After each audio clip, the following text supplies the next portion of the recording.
Good morning students.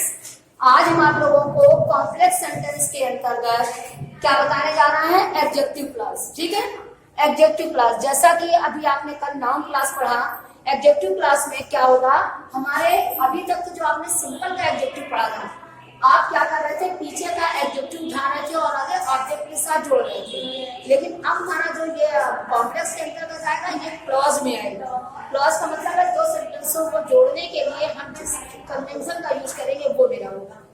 अभी हमने कल नाउन में जो बताया, दैट का प्रयोग बताया, व्हाट का प्रयोग बताया, कहीं कहीं पर WH यानी व्हेन, व्हिच, वेयर, व्हाई इनका भी प्रयोग हो जाएगा, कहीं कहीं पर होगा रेयर केस में, लेकिन ज्यादातर मेरा दैट और व्हाट का ही प्रयोग होगा। उसमें भी दैट का ज्यादा होगा, व्हाट का तो कहीं कहीं पर होगा। इसके बाद मेरा एडजेक्टिव क्लास आता है, इसमें मेरी पूरी WH फैमिली आती है, व्हिच, वेयर, हुज, हुम, व्हाई, हुज, हुम, ये सब होंगे, सब अलग अलग होंगे। कैसे होगी? अब जैसे हमने आपको बताया, इसमें भी 2 पार्ट होते हैं, एक हमारे रिलेटिव प्रोनाउन होते हैं और एक हमारे रिलेटिव एडवर्ब। प्रोनाउन आपको मालूम है, हिम है, तो हिम के लिए यूज करेंगे तो हुम हो जाएगा, हुम हो जाएगा, हुज हो जाएगा, ये सब हमारे रिलेटिव प्रोनाउन है। ठीक है, और बाकी वेयर, व्हिच, हुम ये सब एडवर्ब में आ जाएगा। होता ये है कि अगर आप इसमें लिखिए, पहले एडजेक्टिव क्लास के अंदर अगर लिखिए, थोड़ा सा नोट्स में लिख रहे हैं, लिखिए, नोट डालिए, नोट लिखिए,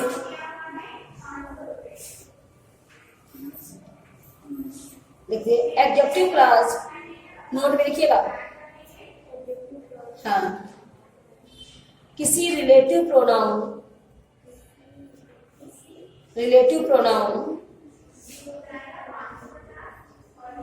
अथवा किसी रिलेटिव एडवर्ब से शुरू होता है।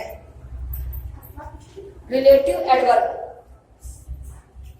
अथवा किसी रिलेटिव एडवर्ब से शुरू होता है, शुरू होता है।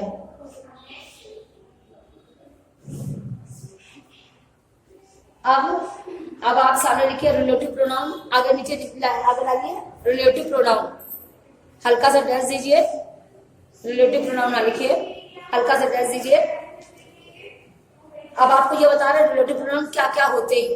रिलेटिव प्रोनाउन का हल्का सा डैश दीजिए, आगे लिखिए, देखिए आगे डैश देने के बाद हु, कॉमा, हु, हुज, हुम, who, comma, whose, WHOSE, whose, comma, whom, which, comma, that, उसका जस्ट नीचे लिखिए, जहां पर आपने अभी रिलेटिव प्रोनाउन लिखा था उसी के जस्ट नीचे लिखिए रिलेटिव एडवर्ब। रिलेटिव प्रोनाउन के जस्ट नीचे लिखिए रिलेटिव एडवर्ब।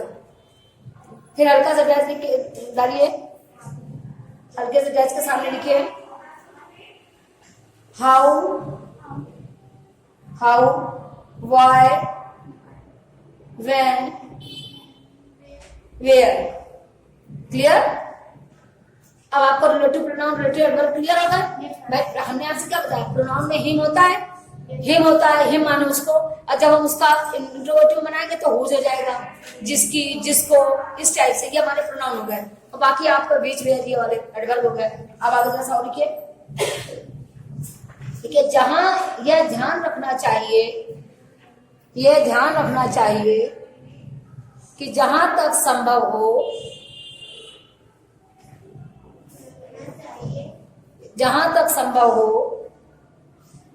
इन शब्दों को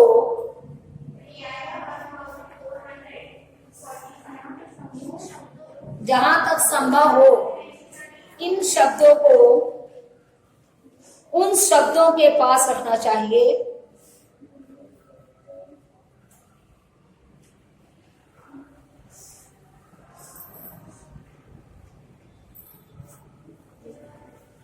जिनकी विशेषताएं प्रकट की जा रही हैं,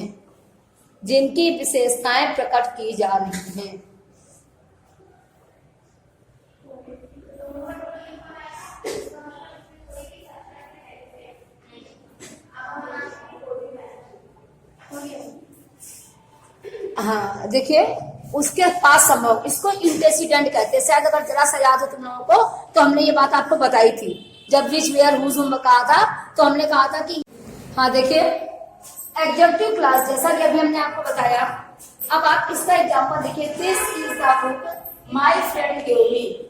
ये वो किताब है मेरे मित्र ने मुझे दी है। मेरे मित्र ने मुझे क्या दिया है? किताब दी। क्या करोगे? This is the book, this is the book क्या लगाओगे? Which my friend gave me. Clear ना? यही इंटेसिडेंट कहलाता है। This is the book, this is the book. अब कोई फुल स्टॉप नहीं लगेगा। This is the book which my friend gave me. देखिए, अब ये विच जो है ये मेरा किसकी तरह यूज हुआ है? रिलेटिव प्रोनाउन की तरह। ठीक, क्यों हुआ है? अगर यही मेरा इंट्रोगेटिव वर्ड भी तो है, यही मेरा इंट्रोगेटिव वर्ड भी तो है, ये मेरा कंजंक्शन भी तो है, ये मेरा रिलेटिव प्रोनाउन भी है। Please listen to me carefully. ये जो विच है ये मेरा 3 तरीके से यूज होता है। एक क्वेश्चन वर्ड की तरीके से यूज होता है, सबको मालूम है। एक मेरा रिलेटिव प्रोनाउन की तरह यूज होता है जो मेरा यहाँ पे यूज हुआ है, और एक मेरा कंजंक्शन की तरह यूज होता है, कंजंक्शन की तरीके से यूज होता है। ठीक है ना? कि आप देखिए ये रिलेटिव प्रोनाउन को इसको जोड़ रहा है। क्यों? क्योंकि यहाँ पर विच शब्द किसके लिए आया है? बुक के लिए। यही मेरा इंटेसिडेंट है। ये जो कह रहे हैं कि हमेशा जरा इस बात का ध्यान रखना चाहिए कि जिसके लिए वो शब्द यूज हुआ है वो उस शब्द के बाद रखना चाहिए। तो बुक के लिए यूज हुआ है तो बुक के बाद रखना चाहिए। ठीक है? ये है विच, ये मेरा इंटेसिडेंट कहलाता है। क्लियर? अब आप इसमें एक सेंटेंस और देखिए। ये तो मेरा विच का हो गया।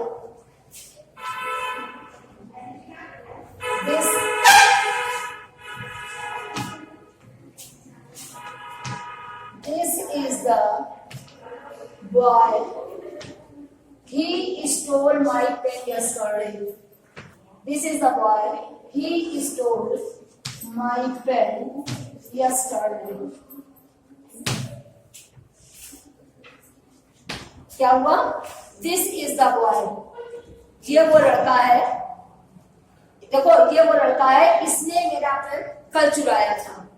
किस लड़के ने पेन चुराया था? यही लड़का है ना? तो ये किसके ही की जगह क्या लगाएंगे? वो हु के पहले क्या आना है? बॉय। यही इंटेसिडेंट है। क्लियर हो रहा है ना? क्या करोगे?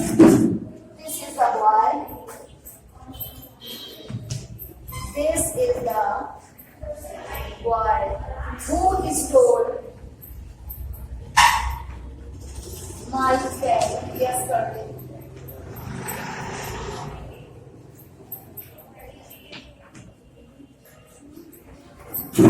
समझ आया?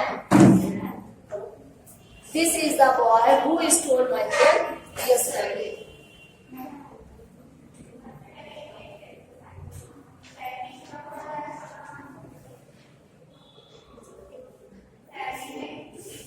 अब अंतर देखिए क्या है।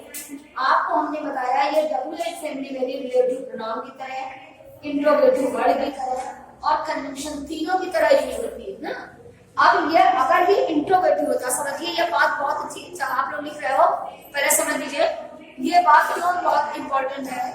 ये जो विच शब्द है, विच के बाद अगर इंट्रोगेटिव होता तो पहले हमारी हेल्पिंग वर्ब आई होती ना। क्लियर ना? अगर इंट्रोगेटिव वर्ब आई होती, मेरी इंट्रोगेटिव वर्ड के बाद हमारी हेल्पिंग वर्ब कंपल्सरी आई होती तो मेरे क्वेश्चन मार्क जरूर लगा होता। क्वेश्चन मार्क लगा होता तो हमारा ये सेंटेंस इंट्रोगेटिव कहलाता।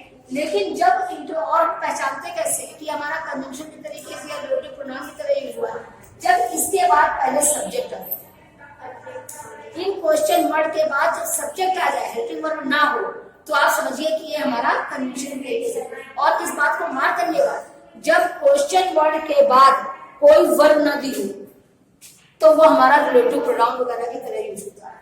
और हेल्पिंग वर्ब आप पहले चेक करिए, अगर क्वेश्चन वर्ड के बाद हेल्पिंग वर्ब भी है तो आपका कभी भी क्वेश्चन मार्क हट नहीं सकता, और अगर हटेगा ही नहीं, और अगर आपने क्वेश्चन इस बात पर ध्यान नहीं दिया और कि विच तो लगा है, हमारा है ही नहीं और हेल्पिंग वर्ब लगी है, तो आपका वो सेंटेंस रॉन्ग रहेगा। और यदि क्वेश्चन इसके क्वेश्चन इन WH फैमिली के बाद आपका सब्जेक्ट आ जाए तो कभी क्वेश्चन मार्क लग नहीं सकता। और ये 3 तरीके से यूज होता है। ठीक है।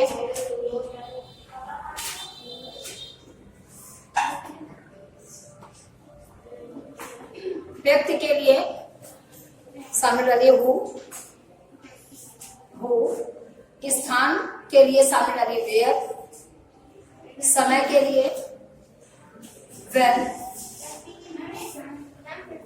व्यक्ति के लिए सामने डालिए हु, स्थान के लिए सामने लिखिए वेयर, समय के लिए सामने लिखिए वेयर when, कारण के लिए सामने लिखिए why, कारण के लिए सामने लिखिए why, समय के लिए when, स्थान के लिए वेयर हो गया। बस यही 3-4 चीजें। अच्छा, अब एक एग्जाम्पल लिखिए, बोल रहे हैं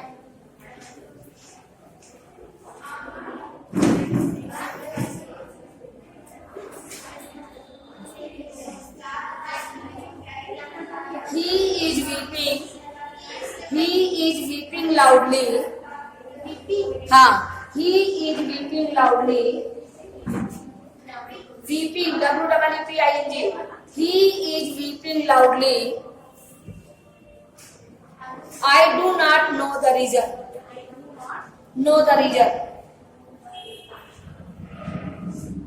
I do not know the reason। लिखिए, अब इसका बना के क्या लिखेगी?